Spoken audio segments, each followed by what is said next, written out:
The first paper today, for some of you here, some of the sites which I intend to talk about very briefly you'll know all about, and it'll be sort of redundant information, but for others you won't know about some of these sites, and probably there's a lot in this room. Could I just ask, who in this room currently lists their books on Fishpond?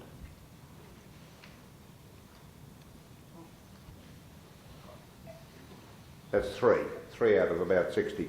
Now, I'm not saying that anyone who doesn't list on Fishpond is mad. What I am saying is that when, I should have put my own hand up for, when Peter McMahon actually alerted me to Fishpond, but our first alert to Fishpond came from Carl's mum, who is sitting here. And I'll mention that when I get to the Fishpond section. Carl, this is the OS series, OS1, bookshops. No, that's... is that OS1? Okay. Righto. What we're going to discuss today is a number of sites and a number of services and organisations, and I'm going to be very brief on each of them. Luella Kerr is here to discuss ANZAAB with anybody interested in the ANZAAB organisation. Paul McShane is here. Paul, could you stick your hand up? Paul is representing both Skippy Post and Biblioz. Anybody interested in either of those two as we work through them? The first site I want to mention is a site called bookshops.com.au, and the generic point I want to make about these sites, they're all listed on page 5 of your program, and they're all free. They don't cost you anything. You can elect to pay an annual fee, in which case you pay no commission. If you don't do that, you can list on all these sites. You don't pay them a penny in fees, you pay them a commission, which ranges from 10 through to 15% depending on the site. Now, I personally, there's different theories as to which is the best approach. The important thing is that if you wish to, you can list on all these sites without paying any fees whatsoever, and I recommend that everybody do so. They're all good sites, these sites I'm mentioning. Some of them have specific quality requirements, others are a bit laxer there, but all of them produce sales. And the significant thing about these sites is I have often been told by people on the ANZAAB forum, oh, I'm not going to bother putting my books on all these sites. I can't be bothered because people will find my book on ANZAAB.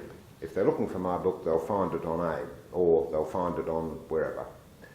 And that's an argument that's often put forward. I think it's a false argument. And the reason I think it's a false argument is certainly in many cases people will find a book if it's on a single site. But the important thing about all these sites, and the ones I'm going to talk about are bookshops.com.au, Books and Collectibles, Biblioz, Antiqbook and Fishpond, and our own Bookzangle site, all 6 of those sites have over the years built their own rusted-on marketplace. All of those sites have people, and Paul McShane from Biblioz will be able to confirm this, who simply shop at that site. They just buy there. They don't bother crawling around the internet looking for the cheapest price. They don't do searches. They don't do Googles. They go to their site and they're buying a book to give to Dad for his birthday. They're buying a few books to read that weekend. They're looking for a particular book. They want a nice book on cricket to give their friend from England who's visiting. They buy their books at bookshops.com.au or at Biblioz, and that's where they go. And they find a book there and they buy it. I list on all these sites and I get orders reasonably regularly from all of them. It doesn't cost me anything, it generates extra sales, and that's why I recommend that you give serious thought to listing your books at all these sites. Let's look at them very briefly one at a time. The first one is bookshops.com.au. This has been set up by a very enterprising gentleman called Neil Andrews. He's a very good programmer and he's built a beautiful site. This is the home page here. And Neil's site has one small restriction. He does require that you have an ABN. He does want to deal only with registered businesses. He doesn't want Auntie Jill selling books from her attic on his site, which is fair enough. I'd say most people here have got registered businesses for their book selling, and Neil wants that. Outside of that, his site listings are very elegant. He's quite definitely got people who shop at that site, and it's their preferred site. I get fairly regular orders from bookshops.com.au. I actually elect, in Neil's case, to pay him the $290 fee, annually fee, and then I get sales commission free. But I can, if I wish to, simply list there and pay commission only. when I get sales. So if I list there and I get no sales, it doesn't cost me anything. The second site, similar, a longer standing, is, this is OS2, is Books and Collectibles. Most of you will be familiar with Paul Anderson's site. Paul was going to try and make it here today. I don't know if he's been able to. He did have another commitment, but he may come a little later. Paul's site lists both books and collectibles, incidentally, although I haven't met many people who have tried listing the collectible stuff there, and I must admit I haven't. But I've certainly listed my books there for, well, God knows how long, 10 years now. And I get a lot of sales from Books and Collectibles. Books and Collectibles is a very popular site with very much its own rusted-on marketplace, and it's not just people buying books for dad. A lot of librarians in Australia prefer to shop from Books and Collectibles. One of the reasons they prefer that is because they've always had good, reliable service there. The quality of bookseller there is pretty high, and we've got to remember there's out there for what we call the burnt. The burnt ones are people who have bought books on Amazon and had a piece of absolute rubbish turn up. They're people who have bought books perhaps on eBay and found the experience not to their liking. They've bought books from the big guys and been done. They've been burnt. And there's quite a solid cadre of them. I'm sure many people in this room will have had emails from people confirming that they're buying this book from your private website or from something else because they've had a horrible experience recently on Amazon. And increasingly now, Australians who are buying books on A-Libris are finding the awful fact that they have to wait 8 weeks to get their book, and when they do, A-Libris has unpacked it from your nice packing and put it into a plain envelope, and it turns up battered and ruined. That's because we have to send our books to Nevada for A-Libris, and then they send them all the way back here again, which can take 6 to 8 weeks. So people are getting burnt on A-Libris, and they join the group of the burnt ones, and they are looking for smaller, more boutique sites because they don't want to go through that experience again.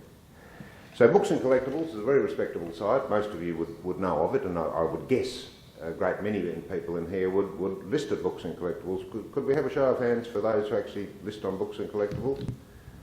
Well, as you can see, it's a fairly high majority. It doesn't surprise me of people in the room. And I guess most people would have a similar experience to mine. Others find that they sell very little there, but mostly it's good, steady, solid site. Well run, well managed, and Paul also offers a sort of a website capacity of a type where you can have a website that Paul sets up for you and so on and so forth, and other sort of services. So it's a site that's more than just lists your books. The third site on my list is Biblioz. Now Biblioz is a different sort of site. It's a sales site, but it's not where you list your own books and sell your own books. It's long had a long-standing relationship with Biblio.com and uses similar filters in many cases to what are used at Biblio.com, although it's not part of Biblio.com. Biblioz, and Paul McShane's here if anyone has any questions later to ask him, feel free. He'll be put on the spot. Biblioz is in a sense a book finding service. It finds books for customers, and you list your books there, and you're not selling directly to the customer, although you ship directly to the customer. But when Biblioz sells your book, you get an order from Biblioz. You fulfil the order by simply posting it off to the customer, and Biblioz then sends you pretty much the full price. You don't really get charged any commission there. I think there's a nominal 5% commission. Although I'm not sure Biblioz always gets that right. I always seem to get the full price. They also reimburse you GST. Very clean, neat, efficient site. They pay promptly and worth listing on. Generally speaking, a lot of people have, well not a lot, some people have said, but I put my books on Biblioz. When I go and have a look at them, they're double the price.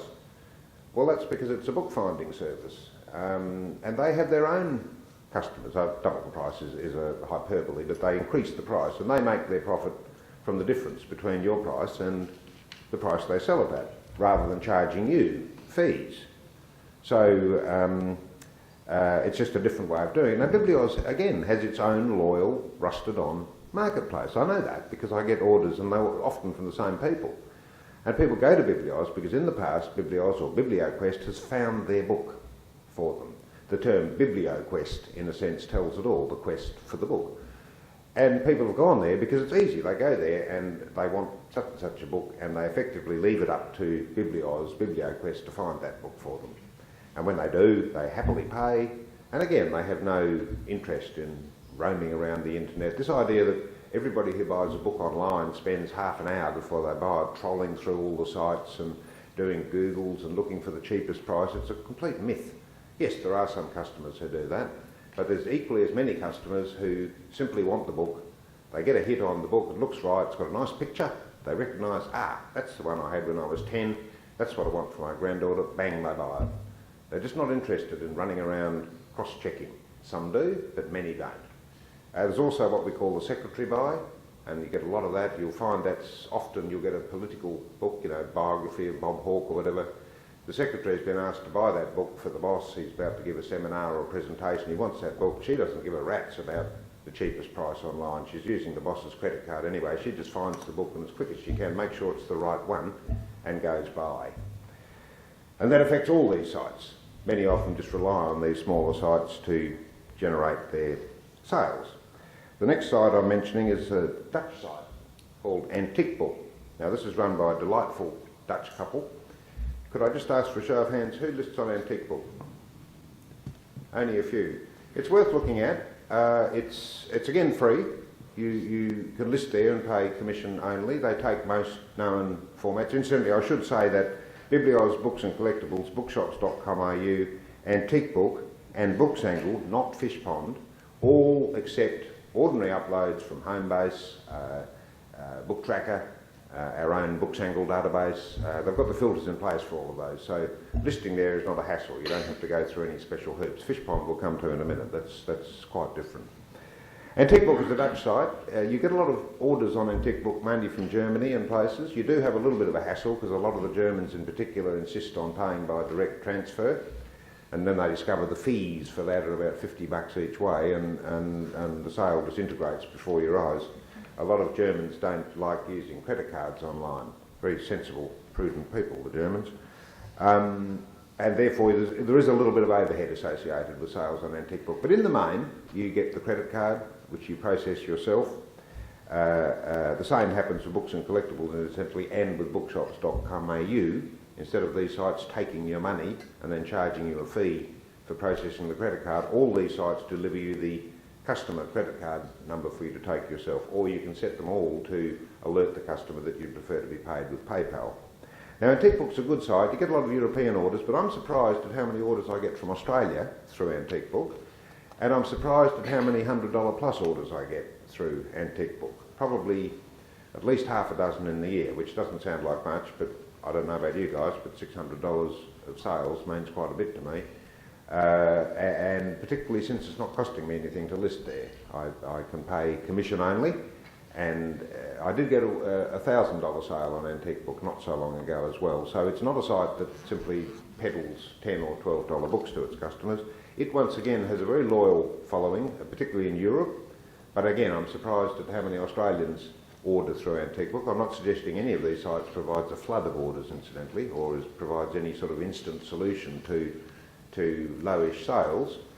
Most of our sales are going to have to come from eBay, from Amazon, from ANZAAB Books, and the big sites. I think our Libris is probably, very hard to know what's happening at our Libris at the moment. For Australians, it's probably a site that has to be thought about pretty carefully, given its weird sort of postal arrangements. But most of our sales are going to come from those big sites. There's no harm in that. But these other sites all provide specialty extra sales streams, and all of them should be considered carefully. That's Antiquebook. The next site is Fishpond. Now, Fishpond is quite extraordinary. I'll just give you a funny little story. Carl and I first discovered about Fishpond a year or two ago when Carl's mum was over visiting from Perth. And we knew that Carl's mum, every time Carl's mum comes and visits, I go and root out a whole lot of science fiction books for her, because that's what she likes. And Carl and I were chattering away about our Bookzangle software and database and whatnot, and she was listening, and I turned to her and I said, look, I'm sorry, Jenny, sorry for talking shop. You know, if you like, we'll go out the back. And she said, no, I'm quite interested.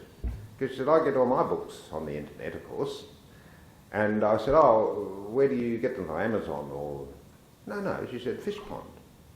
I said, what's Amazon? She asked me. And I said, well, Amazon is where people buy science fiction books. Oh, she said, I'd never heard of Amazon. Is that an Australian site? And I said, no. Oh, she said, well, I wouldn't use a site that wasn't an Australian site. No, she said, I get all my books on Fishpond. And so we got quite intrigued. I said, well, how many books do you get on Fishpond? I said, 5 every week. I said, five books every week you get on Fishpond. What sort of books? And she said, oh, well, my science fiction books. And I said, how much are they? She said, oh, about $10, $12 each. But anyway, she every week was buying 5 books on Fishpond. And Carl and I had never heard of this site. So we hurried off and did a bit of research, and we found that, in fact, quite a lot of people were selling on Fishpond. Could I just ask for a show of hands who's listing on Fishpond? Only a handful now, and Phil, we've only just got there, and Peter with our database as well. So we did a bit of research, and I did an experiment. I put 1,000 books up there just to see what would happen, and hey presto, every day 2 or 3 orders. Cheaper books, but by no means rubbish. I mean, one of the orders I got was a book on Vanuatu for $75, and it's sold on Fishpond, so it's not, quite a rare book on Vanuatu. So it's not as if the sales are just junk or rubbish or anything like that, but these orders, I thought, oh, that just must be a lucky hit, but no, they kept rolling in. I'm not suggesting again that it transforms the whole map of my online listing business. No, of course it doesn't. That business comes from eBay, comes from ANZAAB books. But $50, $60 a week worth of orders, when you work that out, what it is per annum, from Fishpond, which is what I average, is not too bad a result. So we then set to work, and I thought, oh, okay, when I uploaded the books, I thought, crikey Moses, they've got the world's most extraordinary and antiquated system for uploading books. There's no way you can bulk delete books on Fishpond. You can't send a file that says, these are my sold books for the week or anything. You have to actually either do them one by one at a time, or else the only method of doing it efficiently, it's all explained elsewhere in this booklet, but the only method of doing it expertly is to delete the whole lot and then re-upload the whole lot.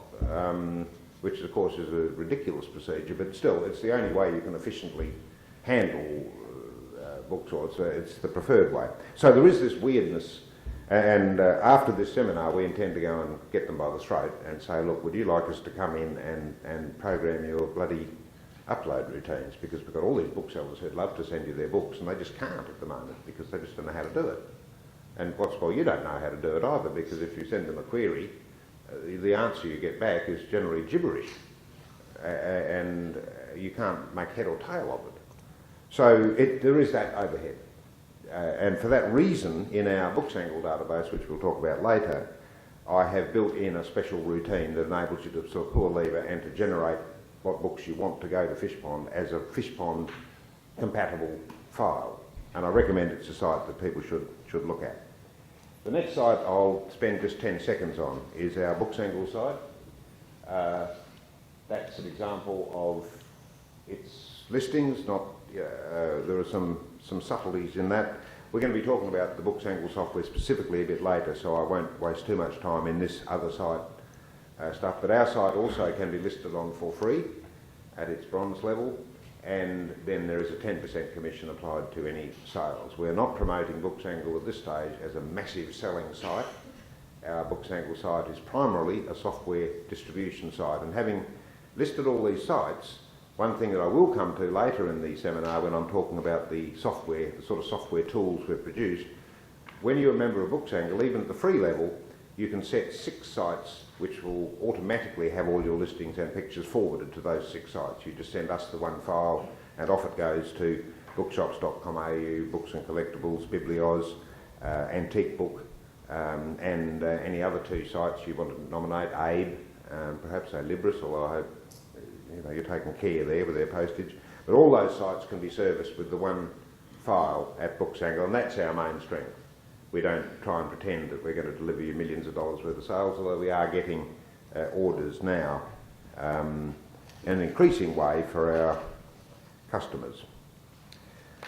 Now, just very briefly, having covered those sites in detail, there are now some organisations that I think booksellers could seriously consider joining, because, as I said at the outset in my opening little comments, one thing I think is important is, as a group, as a profession, as an industry, I think we're going to have to find means and ways of working together more constructively and more comprehensively than perhaps we have in the past. The Ranger is being swamped at the moment with big mega selling sites. The more we can pool our knowledge and experience, the better armed we are in this, what I consider to be a fight for our lives. And we need to be armed with proper software, with proper automated procedures where we can lay our hands on them. Obviously we need the right sort of stock. I realise that's more easily said than done, but you'll probably have noticed that we're not concentrating in today's seminar on bookselling matters such as where to source stock, what the sort of best stock is, even on technical matters of how to describe stock. That's quite good, because when you get into that sort of area, I've never ever, and I've run bookselling sites and forums for 10 years now, I've never ever been able to get two booksellers to agree on even whether it's raining or not, let alone 100, on matters of whether something should be described as near fine or as new or mint or whatever. All those debates are rich and interesting ones, but not part of today's seminar as such. Today we're concentrating on bookselling sites, bookselling software, tools and resources that are available for you to consider looking at to improve and enhance your business. And one of those resources is nothing to do with software, it's to do with organisations. And I've got a few organisations here I'd like to just bring to people's attention. The first is IOBA, which is the Independent Online Booksellers Association. Now, IOBA, to our shame, has only got 7 Australian members, but they've got about 300 members, so I'm not going to ask for a show of hands because I'm probably the only one here who's part of IOBA. Is there anyone else here who belongs to IOBA? Yes, there we are, one. Well done, lads. We're the only two. Now look, IOBA is a US-based organisation and most of its members are American or Canadian. It's only costs $60 a year to belong to. It's specifically designed to represent booksellers who sell online. The people there are very excited by this seminar that we're having here because it's right up the sort of alley that IOBA is into. It's worth the $60 a year to join IOBA simply to read their round-robin emails. They have an IOBA Discuss panel, and there's 10 or 15 of them contribute to that regularly, and there's a whole wide range of subjects covered. Every day you get emails coming through about this type of book, this type of rare book, can someone help me, locate this? Other things about listing on sites that are having problems. They've been going wild over the problems at iLibris recently. There's about 600 contributions to the list. Anyone who's listing on iLibris will know what pain that site's been going through in the last week or so. It has, in my opinion, degenerated miserably in the last 6 months to the point where it's just become a sort of snake pit. But the IOBA discussion group is very high quality and well worth the $60 a year to belong to. The Australian New Zealand Association of Antiquarian Booksellers, which is ANZAAB, Luella Kerr is here today representing that organisation. I've put that on the list because not all of us here, probably me included, might even qualify for membership. I might be just on the cusp with my books. Phil, your experiment with Reader's Digest condensed editions, I'm afraid, has ruled you out of that organisation, should you have been considering joining. Now seriously, ANZAAB does have very high quality standards before it will accept a member. So does IOBA, incidentally, but I guess the bar would be set a little lower at IOBA. They don't just take anybody, and nor does ANZAAB. ANZAAB, as its name suggests, is an antiquarian association. They do have a site where their books are listed, and that site is cross-linked to the international matching organisation called ILAB.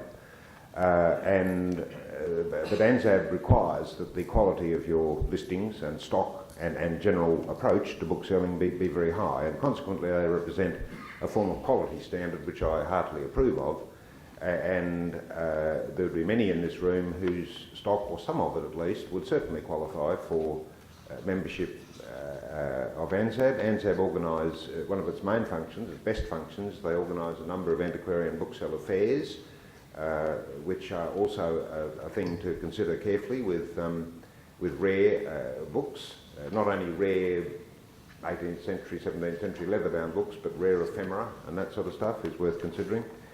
There's brochures about ANZAAB out on the front desk, and anyone further interested could talk to Luella, who is sitting here, who can tell you the background to ANZAAB. Similarly, there's the organisation called the Australian Booksellers Association. That's the next number, sorry, Tom. Australian Booksellers Association. This is more of a general association, and originally was really primarily only for new booksellers, but many second-hand booksellers have now joined in, particularly given the fact that the ABA does offer a form of jointly shared contract postage, which can lower your postage costs for overseas and even domestic shipping. And so it's worth considering from that point of view. I'm not wildly familiar with the ABA, so I'm not going to... I did invite representatives from them to attend, and they were unable to, unfortunately. But you can find out. I've put some information about the site in the program here. And I think all these organisations are worth looking at for different reasons. The Secretary of ANZAAB, John Humbuck, has asked me to emphasise that you don't just join up with ANZAAB and list your books there. It's not like that. The listing service that they provide is a member service, not a subscriber service. Once you become a member of ANZAAB, you then have the opportunity of having your quality books listed both at their site and via iLab. I understand in order for that to happen you have to list at Books and Collectibles as well, because that's the motor which drives the software. But I see no reason why people wouldn't want to list Books and Collectibles, and on the show of hands today just about everybody here does. So, finally, there's a final organisation that I think you should give some thought to as an option, which is Skippy Post. Now, Paul McShane is here from representing Skippy Post today, and Skippy started up the day Australia Post announced that they were canning the economy air service, which was a blow to all of us.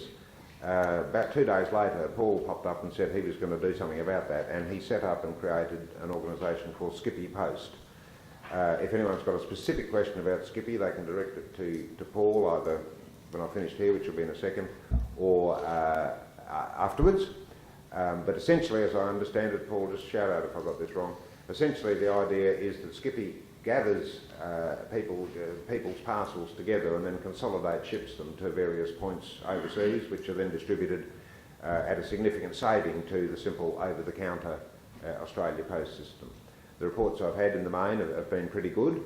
As a comparison in terms of time and other things taken, I believe that Skippy stands up well in terms of times of delivery, and certainly it stands up well in terms of what it costs you. So Skippy Post is worth looking at in addition. There are plenty of other organisations and so on which I haven't sort of gone into. I thought I'd just keep it to these ones. I think these are the main ones that are worthy of comment, but there are plenty of others as well. Other sites, there's a site I don't know much about in Queensland called Bookfound, which I haven't had a chance to research as yet, but they also take in books, and there's various others who could be looked at. But these ones here, I think, are the ones that have shown with track record and with longevity and the time they've been in existence, that they're probably going to be in existence in the next 6 years, just as they have for the last 6. So that's it for me on the organisations and so on. I'm sorry if I've had to skate over some of those issues. We've got a few minutes if anyone's got any questions, and those who are represented here can answer if required. But if there's any questions on these specific sites or on multi-listing sites generally, then please feel free to hop on your feet and ask. Could I ask, just throughout the seminar, if anyone's asking a question, could you just announce who you are and what bookshop or organisation you're from, just so that others can get a picture as to who it is who's asking the question. So any queries on any of those matters? Yeah. No particular bookshop. Yes, John. When you're multi-listing on several sites that you've mentioned, when you sell a book on one site, is that automatically deleted on the other sites? No. Well, yes and no, John. You can subscribe to very expensive services, which to an extent will do this for you, particularly as far as the big sites are concerned. For instance, you can use a service called Fills, which is actually owned by ANZAAB, which is therefore owned by Amazon, which will list your books on ANZAAB, Amazon. It'll even have a go at listing on eBay. I'm afraid its results there are pretty dreadful, but you can use services like that. There's another service called the Art of Books, AOB, and they provide a similar type of thing where they'll list on your big sites, but not many of them will actually service these smaller sites.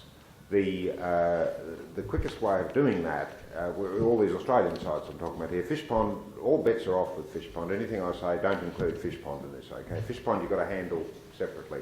But all the other sites I mentioned here, if you use our Bookzangle system, you simply create your deletes in your database each day and shoot them to Bookzangle, and Bookzangle will distribute them to all those sites. So that in a sense you in one hit, but it does take a few hours for it to filter through to them all. But no, there is no software really that you just get a single delete and it just does it all on all your sites. Ours is probably the closest to it that it gets. Our database, if you're using that, has a little function called daily deletes, and you can mark up your deletes throughout the day or every hour if you want, and you click this little program, daily deletes, and it shoots a file to Bookzangle, which is just your recent deletes, your ones that are marked sold. Bookzangle, when the server gets that file, it prioritises that and sends it immediately instead of hanging around waiting to all your other little sites. And that's our best method of being able to get this business of getting your sold books off all your micro sites as quickly as possible, all in one hit. Thank you. Any other questions? Yes, at the back there. David Simon. Hang on, David, so you've got the mic. Sorry, David Simon from Cybers Books. The book found is much like Biblioz in its search service. They do take the Bookzangle database without any trouble.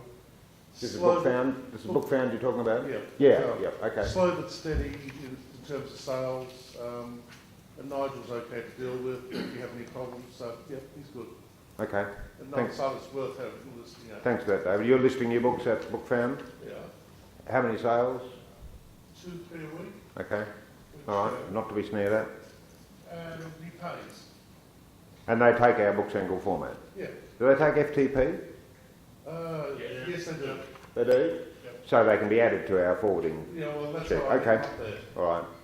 I apologise for not having the information on BookFound, but again, I concentrated on sites that I know have existed for 5 or 6 years, thinking that might have been the safe course of action. BookFound is relatively recent. No, it's been around 6 or 7 years. As BookFound, but only recently we're taking in other people's books, last year or so. Any other queries on? Guy, Graham Thomas from Fine Books. Sorry, Graham, was it? Yep. Yeah, Graham Thomas. You haven't mentioned Biblio.com. Right. Okay. The reason I find them quite, as good as the others. So. No, good point, Graham. Biblio.com, it's hard to tell with Biblio.com. You've got eBay and Amazon are the two giants they're the two giant marketplaces, and not just for El Cheapo books either. I mean, I sold a $3,000 signed Bradman book on eBay, and I've sold plenty of antiquarian stuff there. Amazon, perhaps less so, but they're your two giants. Sitting underneath that, your next level is your ANTIQbook books, your A-Libris, and they're in size. And I sort of group Biblio to some extent with them, rather than call it. It's a bit funny calling a site with 40 million books on it a microsite. Biblio's got about 4,000 listers who list there. It's up there with the big boys. Now, don't get me wrong, I'm not knocking the big boys or saying there's something bad about them. They do have their bad elements. And Biblio did preserve a quality component for a long time until recently. You probably noticed if you list, I list there as well. Biblio.com has in recent years let in a lot of penny sellers and other folk who many of us would find undesirable. However, that's a passing criticism, not a oh poo, that site's no good. Bibliocommon is a very good site run by very, very fine people. For years I've been on their advisory committee and I like the people there.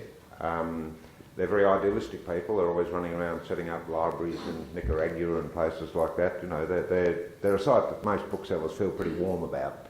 Biblio.com, probably the interesting thing is that, at least for Australians, but the experience of many is that it isn't producing sales in vast quantities. one would love to see more sales there.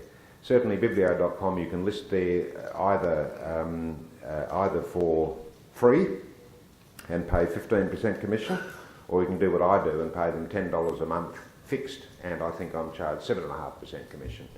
It's a site which I support, but I was concentrating here mainly, with the sole exception of Antiqbook, which is definitely a much smaller site, on Australian sites.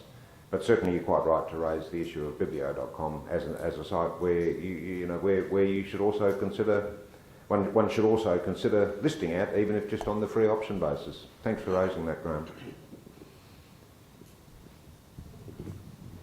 Tony Ryan from Browserwile Books in Cowra, New South Wales.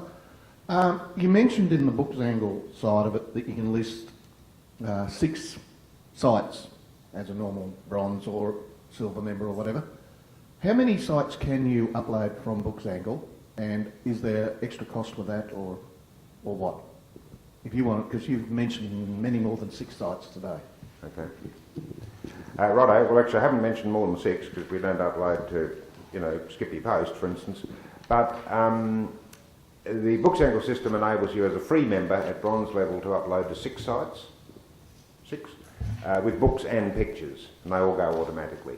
If you become a silver member of Bookzangle, which is an annual fee, which is $348, we'll touch on this later when we get to the Bookzangle seminar, you can upload, well, we've put a sort of technical limit of 25 sites, but in fact it's effectively unlimited. I mean, if someone needed to go to 50, we could do that. I think I go to about 13 from memory. That'll be up on the screen later, my dashboard panel. And it goes to all of them. Basically, we can go to any site that takes what's called FTP, File Transfer Protocol. They've got to take FTP, and then we can send. The other restriction is they have to be able to accept whatever format you're uploading in, which doesn't necessarily have to be our Bookzangle format. It could be home-based, but that's no use for Fishpond, okay?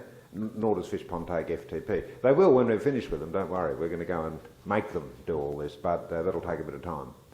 Barnes & Noble doesn't take FTP, best of my knowledge, or they didn't last time I checked, so we're unable. So instead, we have to do what we do with Fishpond, and if you're using our database, you create a special file for. And of course, the big one that doesn't take FTP is Amazon.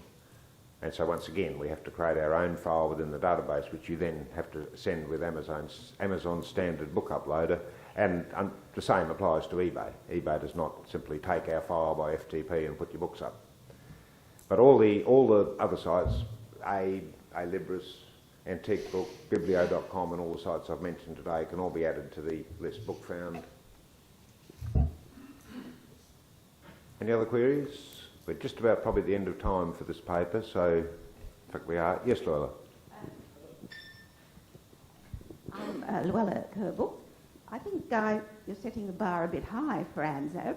That you don't have to just sell antiquarian books, but there are plenty of ANZAAB dealers who sell collectible books and collectible modern books. What are the requirements, Luella? The requirement really is that you guarantee your books and you collate your books, and I suppose, I mean, I can't see that most people here wouldn't be eligible if they were prepared to spend the time. I mean, if you're selling hundreds of $10 books, I wouldn't think you'd be bothered, because there are, it's more, it costs something like $4.50 a year to join, but but there are a lot of international benefits as well as Australian benefits. I mean, IOBA, the International League, has a congress and book fair in some fantastic city somewhere in the world every 2 years, and there's a lot of collegial benefits, I think. I just want to say that don't let guys scare you off. Right, sorry, I wasn't trying to steer anybody off. I heartily endorse everything that ANZAAB does. I think Luella's point is a very good one, which is, don't think for 1 second that ANZAAB is just a stuffy old, it's got to be bound in leather and it's got to be 16th century.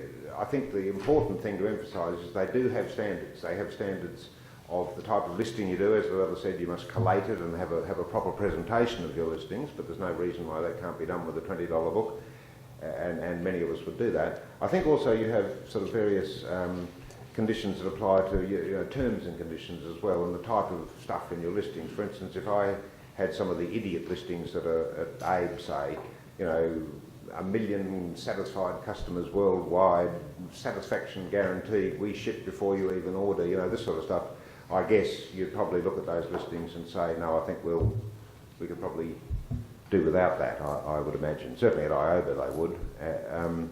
But the other point that was made is that there's a lot more to ANZAAB than simply listing your books there. In fact, I would guess the listing of the books on the ANZAAB site itself is probably one of the less important features compared to things like the antiquarian book fairs and the knowledge sharing, I would guess, amongst